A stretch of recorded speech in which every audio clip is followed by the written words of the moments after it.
Hello friends, how are all of you? I expect that all of you will be better.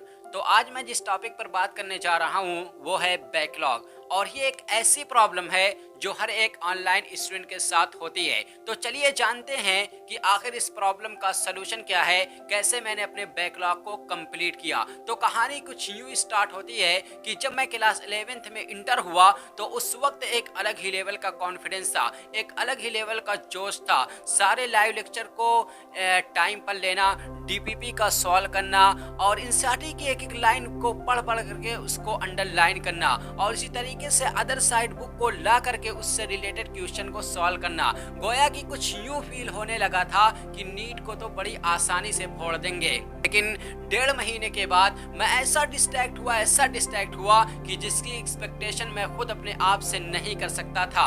और उस वक्त कोई ऐसा भी नहीं था जो मुझे उस डिस्ट्रैक्शन से निकाल करके उस राह पर लाए जिस राह पर मैं क्लास 11 की स्टार्टिंग में था। बहरहाल डिस्ट्रैक्शन कुछ यूं था जैसे कि सोशल मीडिया का बहुत ज़्यादा इस्तेमाल करना, दोस्तों के साथ इधर उधर घूमना और इसी तरीके से पार्टी वगैरह करना। 3 दिसंबर को रात 11:30 बजे मैं यूं ही लेटा हुआ था कि अचानक मेरे जहन में यह ख्याल आया कि क्यों ना बैकलॉग को काउंट कर लिया जाए। जैसे ही मैं पीडब्ल्यू के ऐप पर गया अपने बैकलॉग को काउंट करने के लिए, काउंट करने के बाद मैं थम सा गया। मैं बहुत ज़्यादा डिमोटिवेट हो गया, बहुत ज़्यादा परेशान हो गया कि और बार बार एक ही क्वेश्चन अपने आप से पूछने लगा कि is it possible to complete all these backlogs along with 3 live lecture before completing your syllabus which is going to complete within 2 month.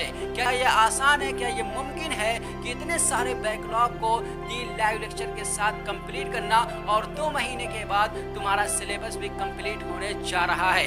ये क्वेश्चन मुझे इतना सताया कि मैं आपको बता नहीं सकता। फिर उसके बाद बहरहाल मैंने एक पेपर उठाया और सारे बैकलॉग को एक पेपर पर लिखा और उसको अपनी दीवारों के सामने पेस्ट कर दिया। और फिर उसी वक्त मैंने ये डिसीजन लिया कि आज से no more discussion, no more social media, no more friendship. आज से सिर्फ और सिर्फ पढ़ाई होगी। इवन की व्हाट्सएप को भी डिलीट कर दिया। और 4 दिसंबर को उसी टेंशन के साथ मैं उठता हूँ, हिम्मत बांधते हुए किताबें और कलम लेकर के बैठता हूँ और अपने बैकलॉग को कंप्लीट करने लगता हूँ। और उस 4 दिसंबर को मैंने 6 लेक्चर कंप्लीट किया जिसने मुझे इतना मोटिवेट किया कि कहीं ना कहीं उस क्वेश्चन का आंसर मेरे माइंड में आने लगा कि yes it is possible if you are going to do the same things as you did today. तो फिर उसके बाद मैंने एक रफली टाइम टेबल बनाया। उसके पीछे का जो रीज़न था वो ये, क्योंकि अगर मैं बहुत ज़्यादा हाई फाई टाइम टेबल बनाता तो उससे क्या होता कि अगर मैं कभी नहीं कर पाता तो डीमोटिवेट होकर के सब कुछ छोड़ देता कि आज नहीं कर पाया, टाइम टेबल बनाया था तो यार छोड़ो। लेकिन टाइम टेबल कुछ और था और फॉलो कुछ और करता था।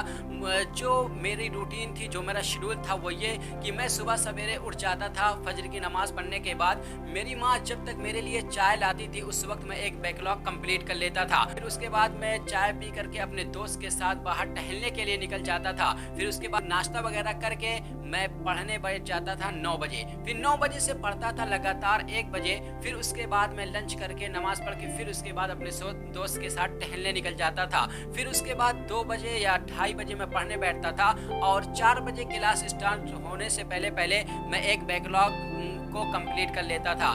फिर उसके बाद 4 बजे से लेकर के 9 बजे तक ऑनलाइन क्लासेस रहती थी।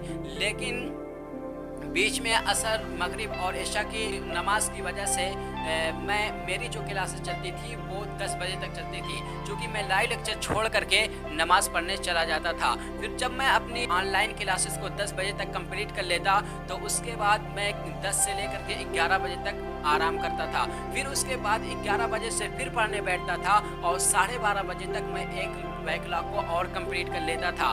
फिर यही रूटीन मेरी एक तरीके से 20 से 25 दिन चली और उसी में मैं बीमार पड़ गया। और ऐसा बीमार पड़ा कि 1 हफ्ते तक मैंने कोई बैकलॉग कंप्लीट ही नहीं कर पाया। लेकिन जैसे तैसे करके मैंने किसी भी ऑनलाइन क्लास पे बैकलॉग नहीं होने दिया। फिर उसके बाद जब मैं 1 हफ्ते बाद रिकवर होता हूँ फिर उसी रूटीन को अपनाता हूँ और आज अल्हम्दुलिल्लाह 22 जनवरी को मेरा सारा बैकलॉग कंप्लीट हो गया है। तो सिर्फ एक ही बात कहना चाहूँ चाहूँगा कि यार शुरू में यही मैं भी सोच रहा था कि क्या ये पॉसिबल है, क्या ये मैं कर पाऊँगा कि नहीं, और यही करते करते मैं टालता गया। और आपको पता है कि जो मेरा बैकलॉग था वो था 153 बैकलॉग, 153 बैकलॉग, जो कि मेरे लिए बहुत बहुत ज़्यादा था। लेकिन मैंने हिम्मत बांधी और फिर उसके बाद करना स्टार्ट किया। कहते हैं ना कि तू ही न चाहे तो बहाने हज़ार हैं। अगर आप नहीं चाहोगे तो सच में नहीं कर सकते, लेकिन अगर आपने ठान लिया तो ज़िंदगी में कोई भी चीज़ इम्पॉसिबल नहीं है, शर्त ये ठान लेना। तो इसीलिए कहते हैं ना कि if you want to do something then you can, but if you don't want then you can never. Thank you.